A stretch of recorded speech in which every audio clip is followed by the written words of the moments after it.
Yeah, welcome to School Night TV number 3.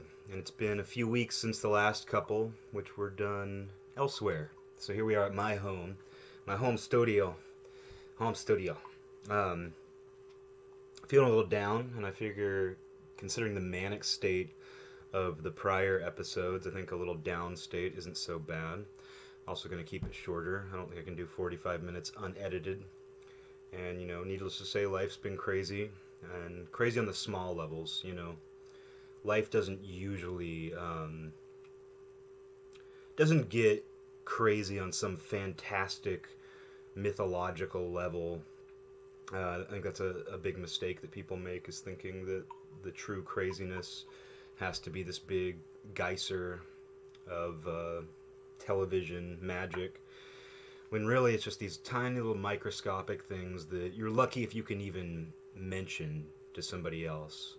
Uh, you're lucky if you can even explain them to anybody else, not just mention. You're lucky if you can explain them, because oftentimes they're beyond explanation. But here we are, and what's on my mind? Let's see, what's on my mind? For one, I feel like garbage. Definitely down, feeling a little empty. Um, Been keeping up on the exercise, running a lot more recently. And what's funny is I feel like when I made the first two videos, the first two, just in case you couldn't count, uh, I was like feeling like a peaked out. Like I was eating really well. I was like looking in the mirror, feeling like I'd reached a certain peak, definitely a peak physical point in my life.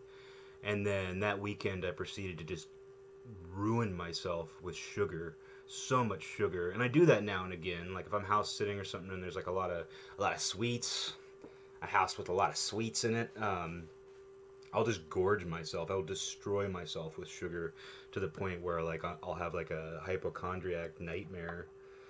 Um, but So I did that, but then I didn't really bounce back as nicely as I wanted to. I didn't like go for the crazy like sugar obsession, but I was definitely eating a lot more sugar the past few weeks, and overeating even like good stuff. Like even stuff that's good for me, I was like gorging on it, especially late at night, and that's just it's the worst feeling when you wake up the next morning and you're not hungry for breakfast. Whereas when you go to bed hungry, as shitty as that can feel, to have your stomach growling as you go to bed, you wake up just feeling incredible. And so I need to break that cycle tonight. I'm going to break that cycle tonight.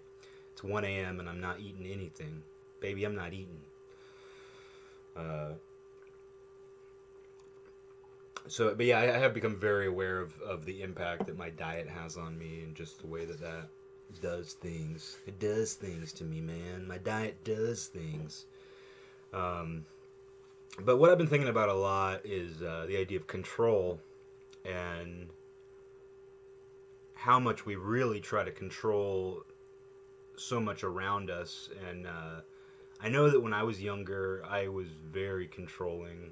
Like if I were involved in a project with somebody or just working on something, not school related, because school I usually didn't give a fuck. Um, like as long as we're gonna get like a good grade or something, I don't care what the project is. There's no personal investment. But for me, like trying to control other people is a big one, and it's not like I've ever been just dusting with my fingers. I'm just dusting here. Trying to control other people, and I've never been like a super manipulative, controlling person, but just those small ways when you don't even realize you're trying to control somebody, like when you're trying to get somebody to come out, or something, or you're trying to make plans with somebody and they're reluctant, and that makes you try harder, or it makes you mad. You might not try harder, but you might get mad. It's like, fuck that person for not wanting to come out. Fuck them for flaking on me. Come out. Yeah, I don't know. It's just there's different ways that happens. In a relationship, it's weird because, like, when you enter a relationship, unfortunately, the way all this shit's been structured for so long. I mean, it used to be horrible. It used to be worse. It used to be like the woman is the man's property, basically. The wife is the man's property. So he basically had total control. And I know that wasn't always the case. Like even in the days when like women were property, like I'm sure there were some tough women who took control of those households, um, all that kind of shit, and they were the real ones controlling everything.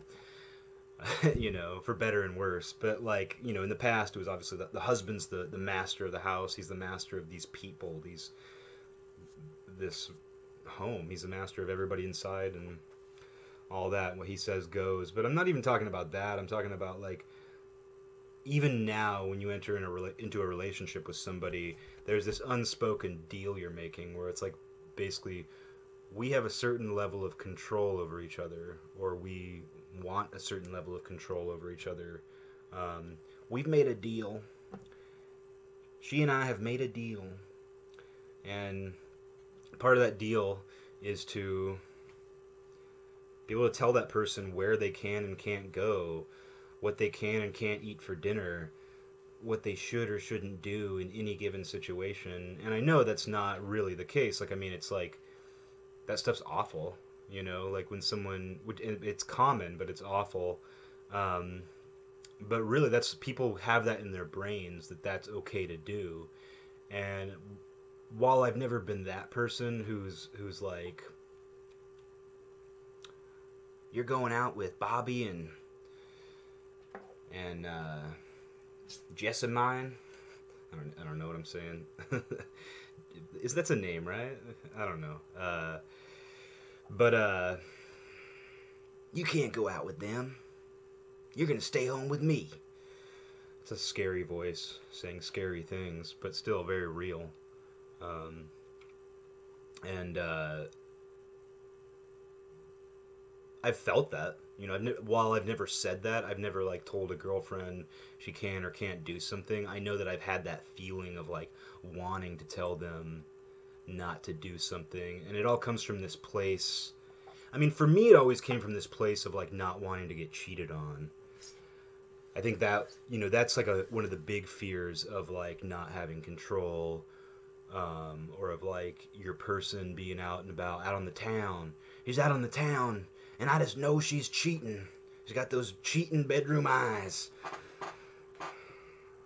Oh, she's hanging out with Bobby and Jacob. Well, she's sucking both their dicks right now. I know it. I just know it. You know, there's that. The severity of the male mind goes there. It might not go there. It might not go. I know exactly.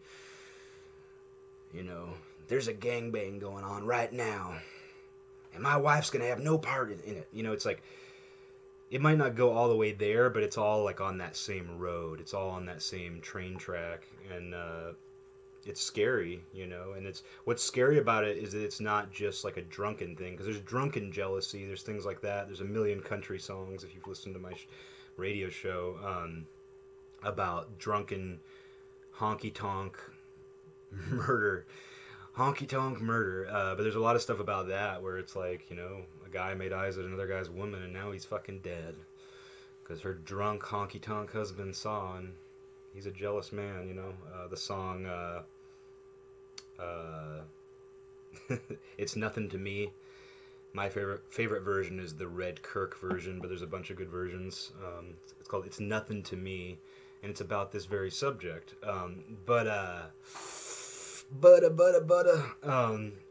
So there's that, like, there's that core thing, and I know for me, when I felt that like need to control, or that male jealousy, or that paranoid, you know, when your paranoid thoughts just start flying, it all kind of comes from this place of like somebody lying to you and cheating on you. It all comes down to like that.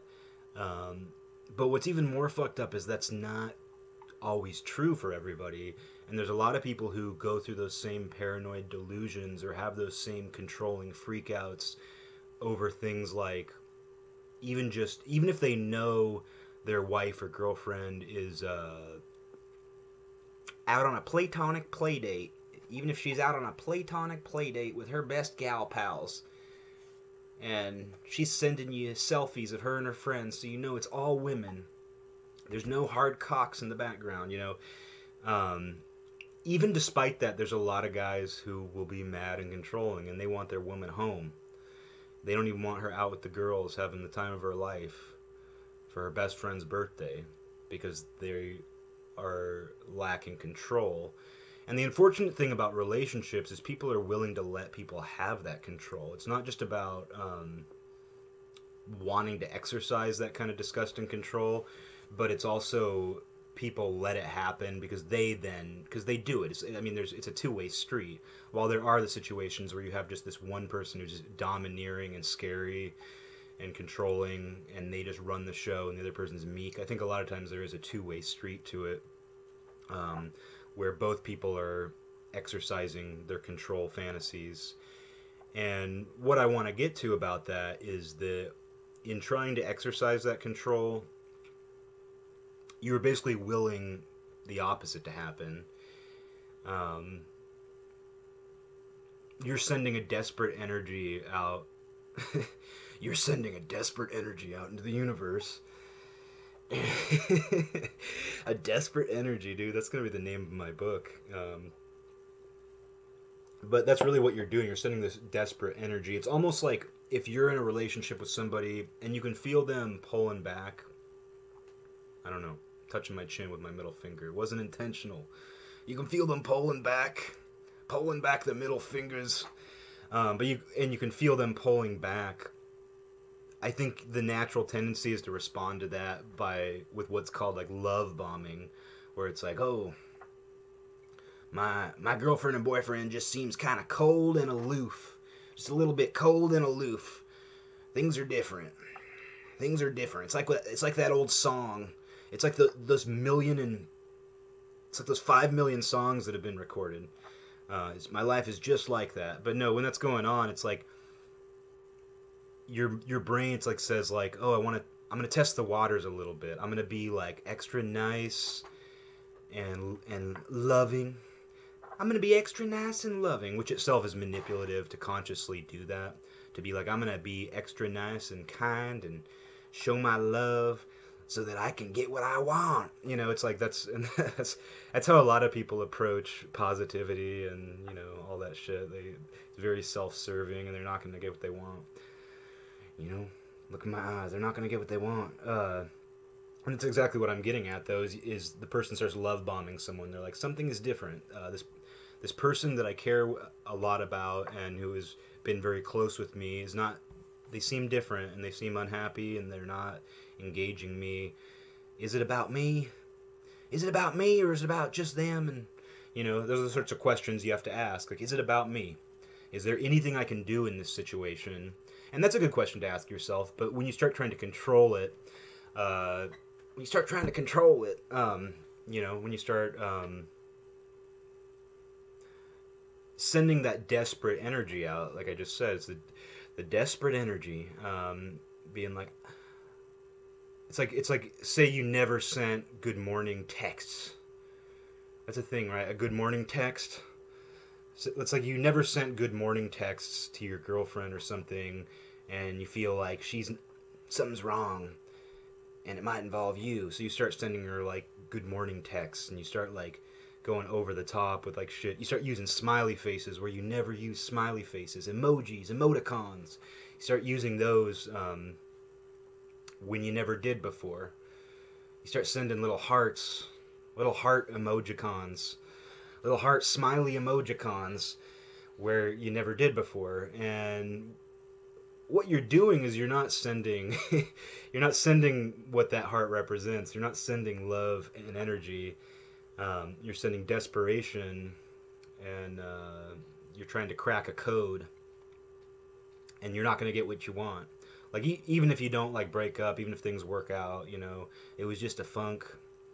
You're still lowering yourself in some weird way. You're lowering the situation, not lowering yourself in the sense that you're doing something that you should be ashamed of. Because I think that's such a real and natural thing to be like, oh, my loved one might not love me anymore. What should I do? Oh, I'll double down. I'm gonna double down on text messages. I'm gonna poke their side next time I see them. I'm gonna give them a good old poke, a loving poke in the ribs, But I think those things are very natural. It's like you're trying to find an answer to this scary fucking equation. um, that involves another person who you know you can't control. You know you can't control. But yet you try to find your own subtle way to control, and of course, like psychos will be way more overt. Like they're not gonna do what I was just talking about. They're gonna be making phone calls. Why didn't you get back to me? 5 minutes between texts. How many dicks? How many dicks did you see between then, huh? You know, I joke, but that's real and scary as fuck. When I do those voices, like in those accents, it's like it takes that whole it takes like the normal joke of those accents, and suddenly it becomes like this weird.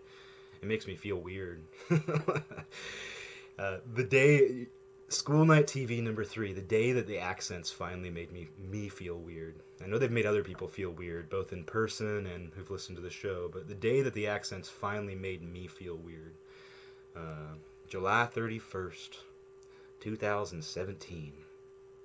Uh, but oh man, I don't know. And it goes for so many things too. It's like a lot of it has to do with letting go. A lot of it has to do with just heading into the river and letting it take you and just trying to steer. Because I think that's ultimately the only thing you can control is the steering wheel of your little boat. Your boat's big enough to have a steering wheel, so it's not a rowboat. But beyond that, you don't got much. You don't got a motor.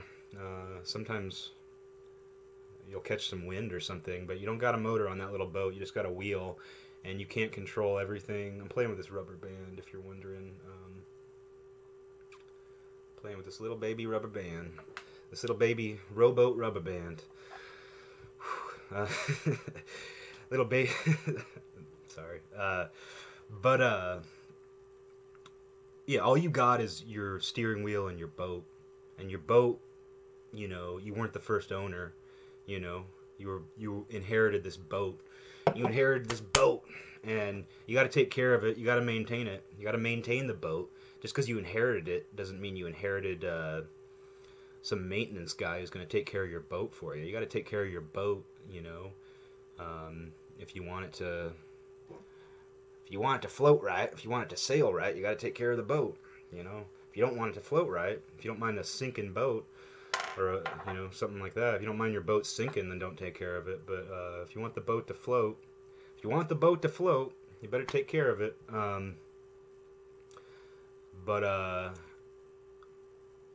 yeah, no, you can't really do much more than that. It's like if you're a guy, if you're sailing a boat and you think you can control the wind, or you think you can, you know, control the waves, you shouldn't be on the water. You shouldn't even be on the water. But so many people approach life that way. Let's get rid of that stupid metaphor, man. That's stupid. What a stupid metaphor, man. This is a body, not a boat. This is a temple. This is a body, not a temple. This body is Tempe, Arizona. I don't know. I'm losing it. But you end up in these situations where you're trying to control everything around you, whether it's another person. And that's the problem with a relationship, is that you convince yourself that you are in control of that person, because because society's been structured in a way that kind of allows that to some degree. It'll, you know, it allows your girlfriend to get mad at you because you went to Panda Express by yourself without her. It's my favorite one to use because that actually happened about a decade ago. I was telling a friend more recently about how how a fight can escalate in a relationship, and how I remember, you know, you never remember, like, you remember the fights, and I've been in very few of them, but maybe that's why I remember them. But you remember the fights, but it's funny how you can't usually remember what they were about in many cases, because oftentimes it is something like your girlfriend was taking a nap and you got high and you wanted Panda Express and you didn't get her any, which is kind of fucked up. I'll admit it. I should have gotten her a Panda Bowl of orange chicken or something like that and put it in the fridge, and she could have heated it up after her nap, and we never would have gotten in that fight. We'd still be together today. We'd be married, baby. If I had just gotten her some Panda Express that day. No, but really, that's how silly it is. And I say all that with love, you know, like you know, it's hilarious to me, being young, man. I loved my youth. uh, when my boat was new, I loved when my boat was only, you know, was newly gifted to me. This old boat. But yeah, that's the thing is that's how funny it can be. It can be over the pettiest, most trivial stuff, and yet we try to control each other, and we get disappointed when we can't control each other. And it also goes for things like wanting a job. Like, you know, when you see somebody who's just got their like hopes up, when they're just like dead set on getting a job or like starting a band or like just anything. I mean, anything where they have this desired outcome that goes beyond like having a dream or having a goal. Because you got to think big with that stuff, man. You got to think big if you got a dream. You know, don't settle for acting in community theater.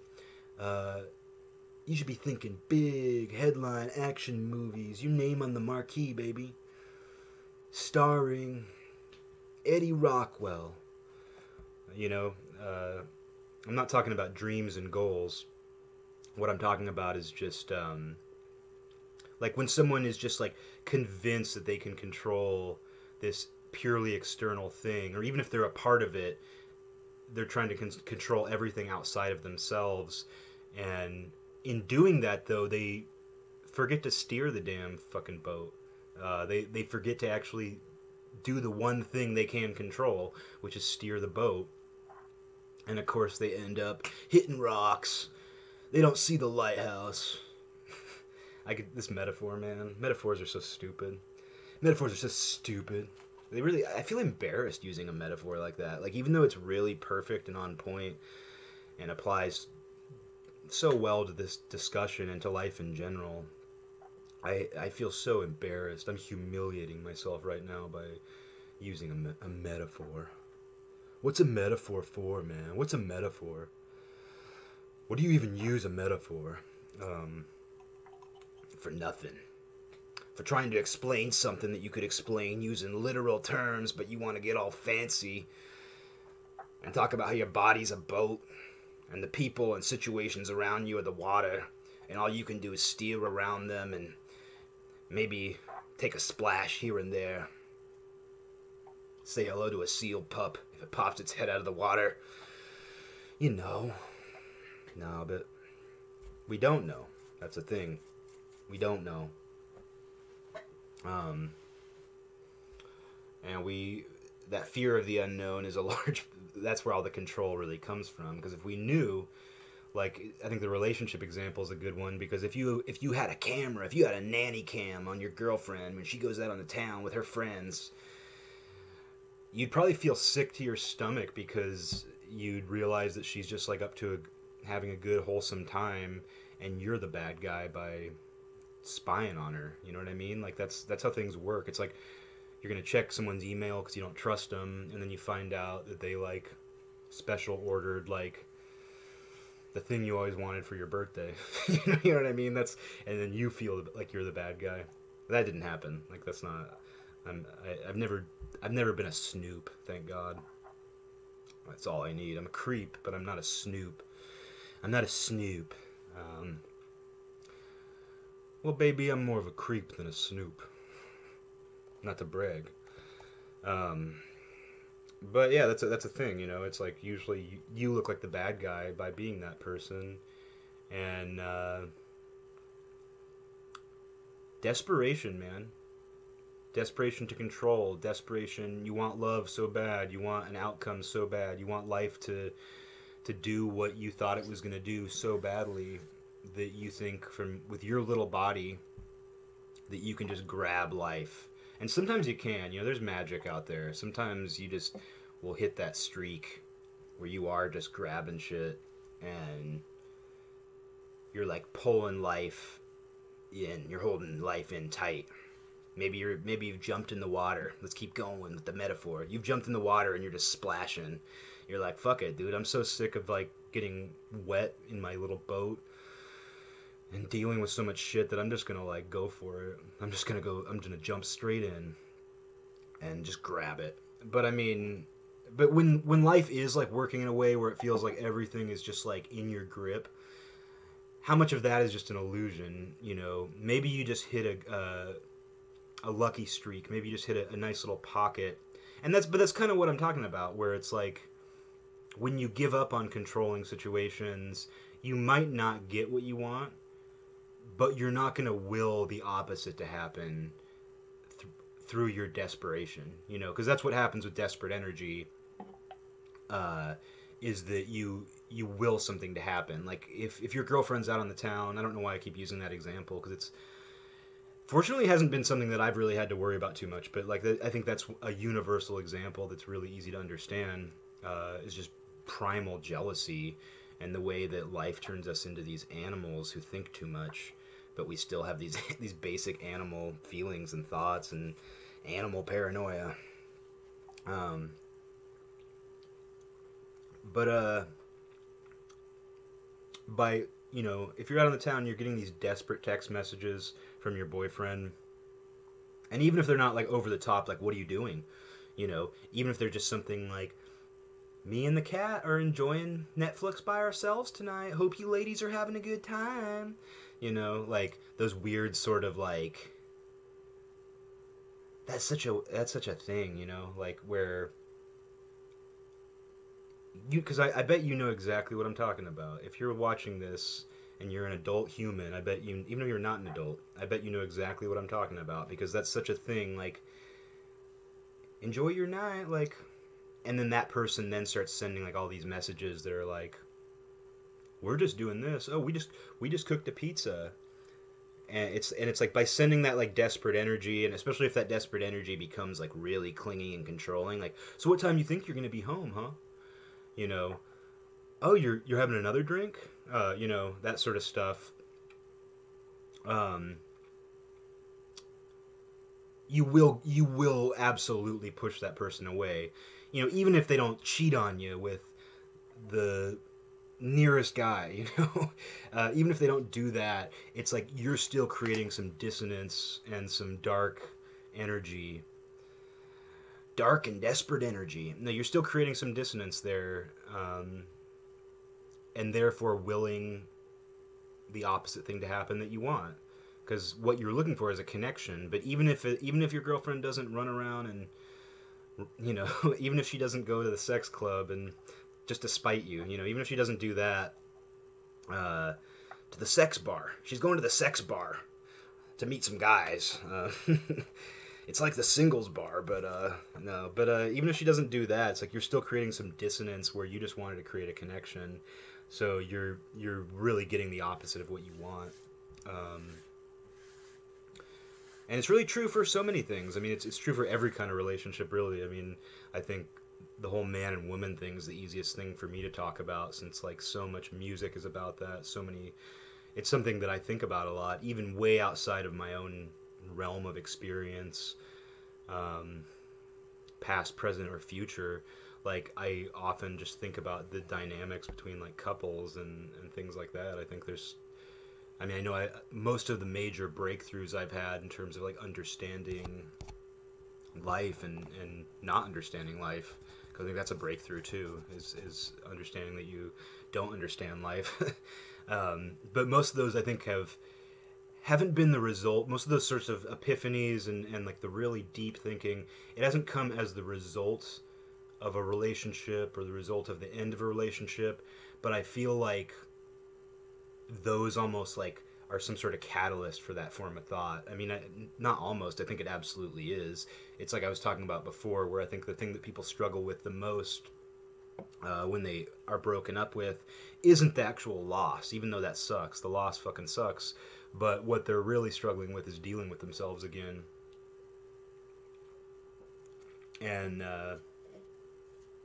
who are they going to text to tell that they're.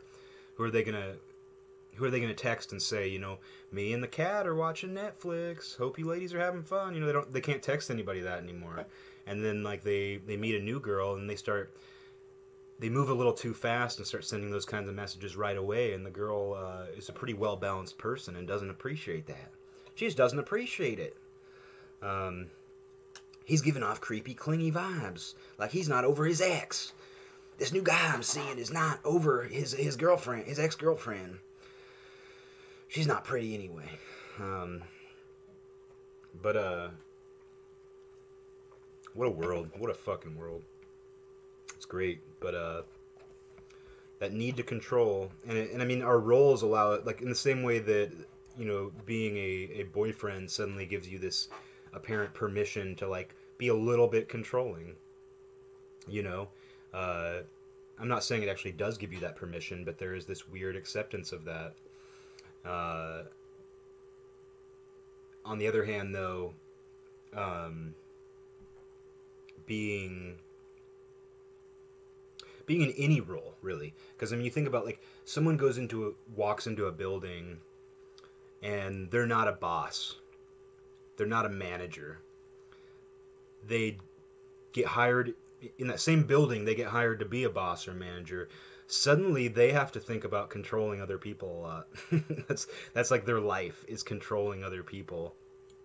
And the way that's set up is that's even worse in some ways than the way like relationships are set up. I mean, not really, because relationships can get like a lot more scary and violent than I think the workplace does.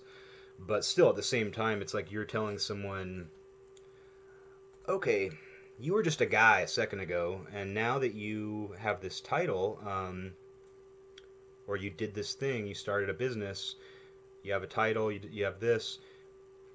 It's your job. Like you have 100% free reign to control everybody else in this building because you're paying them. I mean, that makes complete sense, you know. Or like if you're middle management, you're in this weird, awkward position.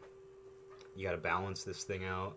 Um, but that's a thing though. Is suddenly your job is to basically control people, and I think obviously really effective managers and bosses realize that they don't need to control people. They need to make they need to steer the ship, and they can do that by making great decisions in the few things they can fully control. They can't really control what their employees do on the clock. They can't. They can only control so much. What they can control is who they hire, who they put in those positions, and if they have a good eye for talent, they got a real eye for talent at that place. Then they're going to put people in those positions who they can trust, and therefore they don't need to control people because the right people are steering their own ship and everybody's just doing what they should be fucking doing. And it's not that easy, you know. Relationships aren't that easy either. You do have to exercise a certain amount of control. It's not like you're just giving up uh, everything, you know. And that's where the real struggle is, because it's easy to say, "Oh, I don't care about anything. There's no rules. There's no balance. Me and my partner are polyamorous, and we don't expect anything out of each other. We have no expectations whatsoever or standards for what we need from anybody. It's just total freedom." You know, that I don't think that really works either. Because I think some of those natural human jealousies do work their way in. I don't know. Nothing works completely and nothing doesn't work completely. Um, but I think those sort of situations are not what I'm talking about. I would be mortified if somebody interpreted any of this as like, some hippie sort of thing. Like you need to, because that sounds like me trying to control something. Like I've known people like that who were like non-binary, polyamorous, type thing. Which whatever, I respect that. I don't give a fuck. Do your thing. Um, but when people like that think that everybody should be doing that, like when you find out it's not even working for them, and really what they're trying to do is they're trying to, in a desperate attempt to turn the whole world polyamorous, uh, because they think it'll make more people want to sleep with them.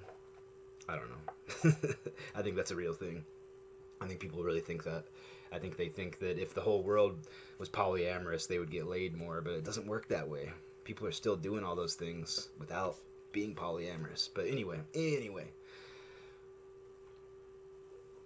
um, and that's even a need to control.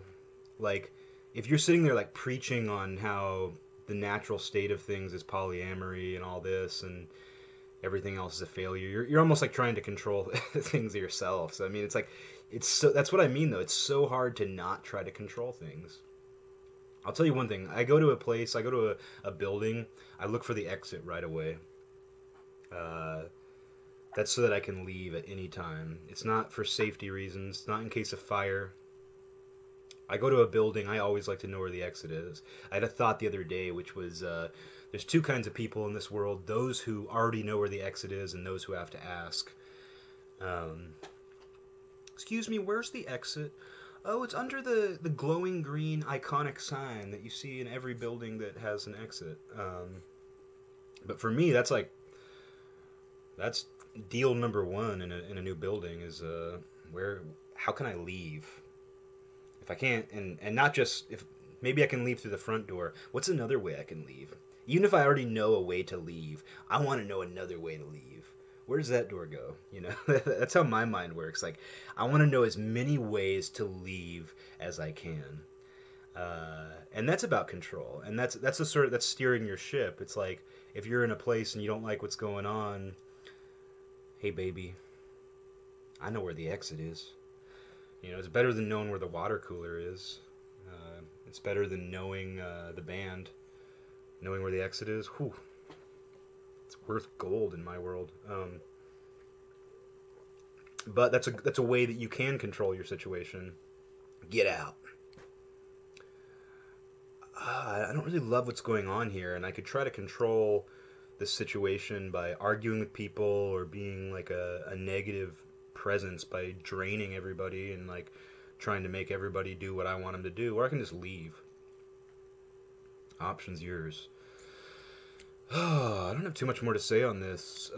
2 weeks ago, I say film, but it's like grainy video webcam. The rubber band still on this mic. But I'd filmed. It was about 2 weeks ago. I was in a complete manic state, and recorded video. I recorded video for 5 hours of myself just drawing, smoking a little weed, talking, throwing random asides. As I said, I was in a complete manic state, so lots of disconnected random thoughts followed by me playing records, and it was kind of fun. I was gonna edit it. I stayed up like all night, even after I made the video, and I was like, oh, I'm gonna edit this 5 hours down into like an hour long video of me just hanging out, like little glimpses maybe of like working on art, but obviously not a lot of that, and just random comments and playing a record here and there in the background, introducing records and then playing them in the background. And it was a fun idea. I liked it. It was kind of like a little like variety show, like just hanging out with me, which is kind of the whole point of the show. It's just of the original Every Night's a School Night. It was just kind of like this is what it's like to hang out with me, and I'm gonna be your host. It's really not what it's like to hang out with me, but it's what it's like to hang out with me while I'm doing a radio show. Let's put it that way. Um, so I was gonna edit that down into about an hour, and I really liked the idea, but then the reality of editing down 5 hours of video just so that I can post a video of me hanging out in my living room on like a Sunday night. I don't know, but it's another Sunday right now, and in being on my own schedule right now, one of the strangest things, breaking a sweat. One of the strangest things now is how Sunday night really feels, because I'll be out at this time on a weeknight. All hours of the night, I might go out for any reason. I don't know. My neighbors think I'm a drug dealer. Um, but I might go out and feel kind of like I don't know, like the town is dead. You know, this isn't a big city, so it's like there's not action going on all the time. Maybe like a little bit of action on one street downtown. But just in terms of like the neighborhoods and everything, there's very little action going on. And that's the amazing thing to me about night and just like the human schedule, the Monday through Friday thing, is it starts to get about 10, 11 o'clock at night, and the world just dies. You know, they turn out their lights and they go to bed, and it's a very strange thing to observe, though, especially when you're not on that schedule, because you're like walking by houses and you're driving by houses and stuff, and you're like, everything is just shut down. It's like a brownout, but it's like because the humans got to rest, the humans got to work, the humans got to do their things. But it's just such a strange feeling. But Sunday in particular, though, is different. There's something particularly There's something particularly Sunday-y about a Sunday night. But really, the way that things shut down on a Sunday night is much different than the way they shut down on even a Monday or any other day of the week. And what's funny about that is you can feel like once the Monday funeral's over. Like I had this thought. I was going into work once a couple years ago, and I looked at a bunch of people's faces as they were like entering the building on a Monday morning, and just this phrase hit me, and it was Monday funeral. That describes so much. School, work, things like that. Monday funeral. Whew. Everybody should wear black on Mondays. But the way that Sunday shuts down at night, like it starts with like restaurants closing early, stores closing early, and that's just annoying. But once you get into the actual night, and you just it maybe it's just the contrast from the weekend, maybe because everything else was so lively. Uh, the contrast of it shutting down is why Sunday feels so different. But I feel like Sunday is legitimately different. And if you notice, like as the week goes on, you notice each weeknight gets a little more exciting. Like Monday night, it's kind of hit or miss. Like if you go out on a Monday night, you might run into more people because people are like, "Fuck it, I got through Monday. Like I'm gonna go party, or I'm gonna go like do happy hour, have a drink. I'm gonna go to a nice restaurant with my girlfriends. My boyfriend's at home with the cat watching Netflix, texting me. But yeah, so it's like Monday's hit or miss, but it's like, but you notice as the week goes on, like people, each weeknight gets a little more exciting. Like a lot of times, like a Thursday night is practically a weekend night. You know, like the feeling and even more exciting than a weekend night in some ways because it's almost like someone who's like still in their underwear and hasn't taken off all their clothes and they're more attractive. It's like it's more attractive to you than if they were completely naked, which is the weekend. Because it's like once the weekend there, it's like fuck, the weekend's here. Like I've got to do weekend things. Whereas like Thursday's this weird sort of thing. Like when I was working, where it would be like Thursday, I felt like I could kind of get away with a little bit more. Not get away with like anything outside of myself once again, but just get away. I could like come up with excuses and do that kind of thing. So it's kind of funny as the week goes on, you notice that like people are getting ready for the weekend, uh, and mentally it shows. Wednesday and Thursday, hey, people are hanging out for later. People are doing this, and I'm not even just talking about like partying and stuff, but just the entire feel. Like even driving down my street, like driving through the neighborhoods, driving through the burbs, driving through the. I wonder. I'm like stretching this rubber band like across knobs on this mic stand, and I feel like it's like probably shaking the mic and making weird noises. So it's like I might have fixed the problem last time of the buzzing mic, uh, but instead there's like weird rubber band sounds and me like shaking the mic stand with and like pulling at the mic stand with like a rubber band. Like so, you're never gonna get. You're just gonna get grainy webcam. Uh, Bullshit on film. This is on film though. We're using real film. It costs $1 million an episode to make school night TV. That's how you know it's good. Because money can't buy happiness, but it can make it. How's your boat? How's your boat?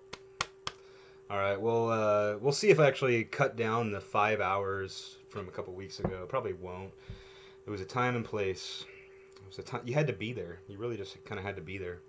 And if you're still here, thanks for listening. This is another 45-minute episode. Fucking A. Shut me down, baby. Shut me down and tuck me in.